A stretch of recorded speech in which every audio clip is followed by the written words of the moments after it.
87문. 생명에 이르는 회개는 무엇입니까? 답.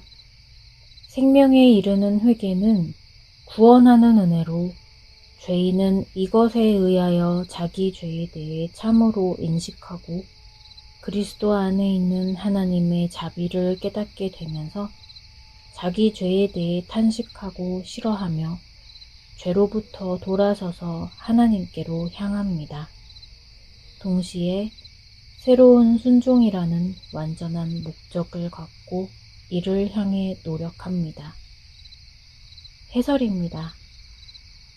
자기 죄에 대해 참으로 인식하고 그리스도 안에 있는 하나님의 자비에 대해서도 깨달은 죄인은 죄에 대해 탄식하고 죄를 싫어하게 됩니다.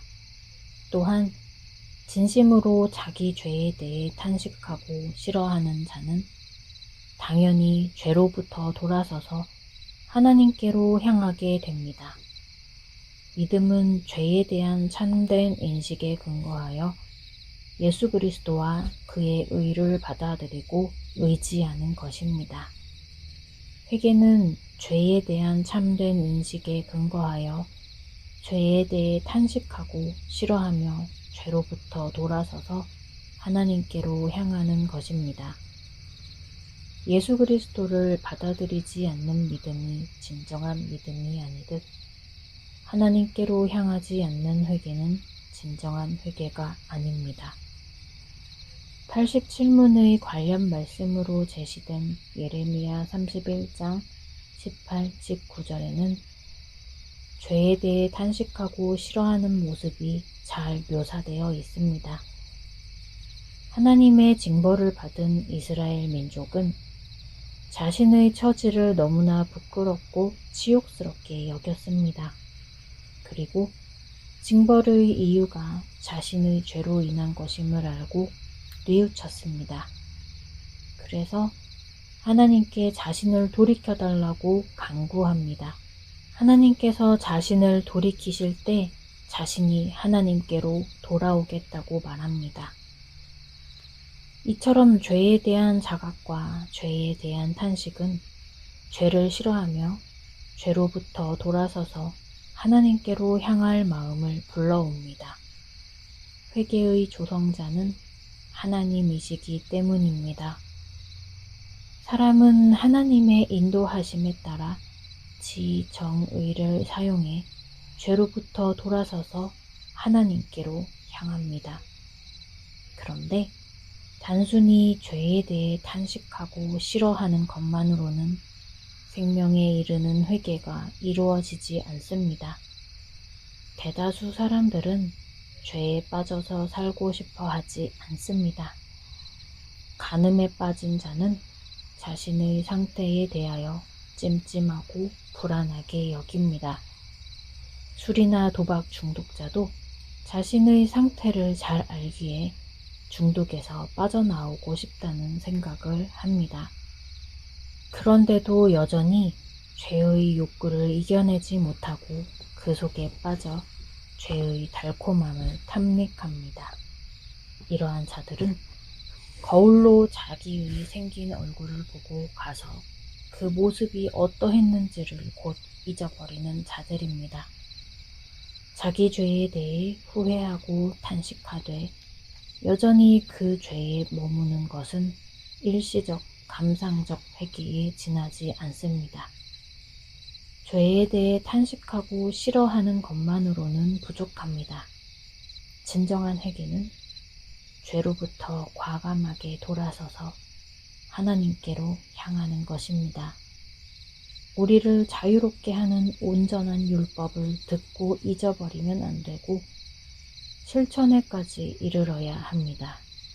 이런 사람만이 진정한 복을 받습니다. 예수님을 팔아넘긴 가룟 유다는 나중에 자신의 행동을 후회했습니다. 그래서 예수님의 몸값으로 받은 은을 성소에 던져놓고 물러가서 스스로 목매어 죽기까지 했습니다. 하지만 그는 진정한 회개에 이른 것이 아니라 자기의와 감상에 빠져 극단적인 선택을 한 것입니다. 엘리야를 통해 하나님의 저주를 전해 들은 아합이 보였던 겸비함도 생명에 이르는 회개는 아니었습니다. 그는 저주를 듣고 놀라 순간적으로 자신의 악행을 뉘우쳤지만 삶의 방향을 하나님께로 돌리지 못하고 일시적 감상적 회개에 그쳤습니다. 우리가 잘 아는 것처럼 베드로는 예수님을 3번이나 부인했습니다. 그러나 그 후에 베드로는 돌이켜 다시 형제를 굳게 하는 일을 감당했습니다. 가룟 유다와 비교할 때 베드로의 다른 점은 자기 죄를 탄식하고 싫어하되 스스로 목매어 죽지 않고 다시 예수님을 만나 사명을 받았다는 것입니다.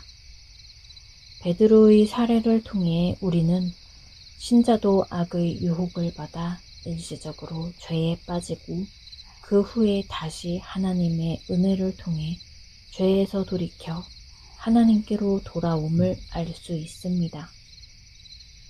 물론 구원의 서정의 관점에서 회개는 일회적입니다. 그 누구도 우리를 회개하게 되어 자신의 백성 삼으신 하나님의 결정을 뒤바꿀 수는 없습니다. 하지만 신자는 남아있는 부패성 때문에 죄를 짓고 그때마다 하나님의 은혜로 다시 죄에서 돌이키며 죄와 싸웁니다. 즉, 신앙생활의 관점에서 회개는 반복적입니다. 요한계시록에서 예수님께서는 사도 요한을 통해 에베소 교회에 다음과 같은 말씀을 전하셨습니다.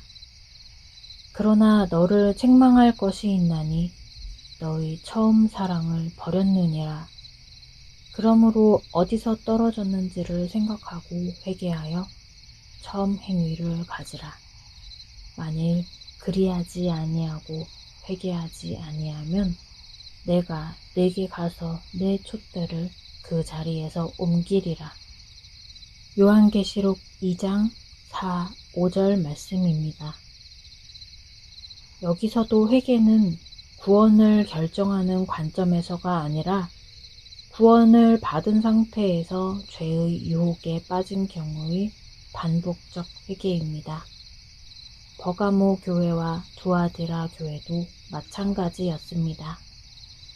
예수님께서는 두 교회의 당면한 문제점을 지적하시며 잘못을 회개하라고 명하셨습니다. 예수님도 반복적 회개와 용서에 대해 말씀하셨습니다. 회개는 자기 죄에 대해 탄식하고 싫어하며 죄로부터 돌아서서 하나님께로 향하는 것입니다.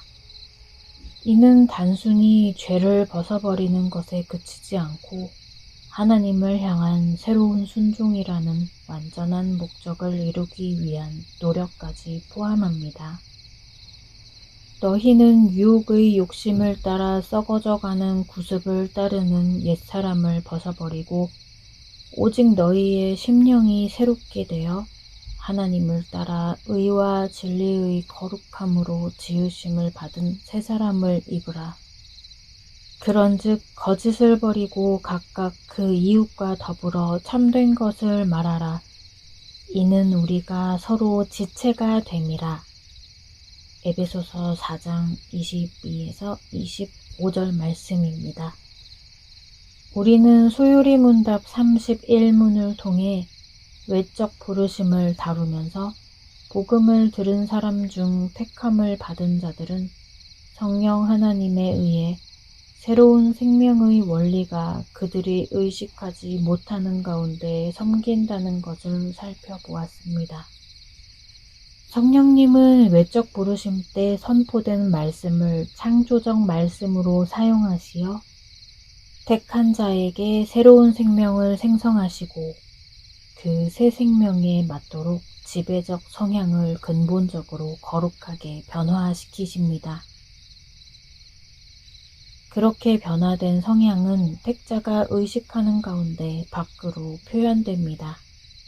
중생은 택자의 무의식에서 이루어지지만 회개는 택자의 의식 영역에서 이루어집니다. 내가 주를 바라오니 성실과 정직으로 나를 보호하소서.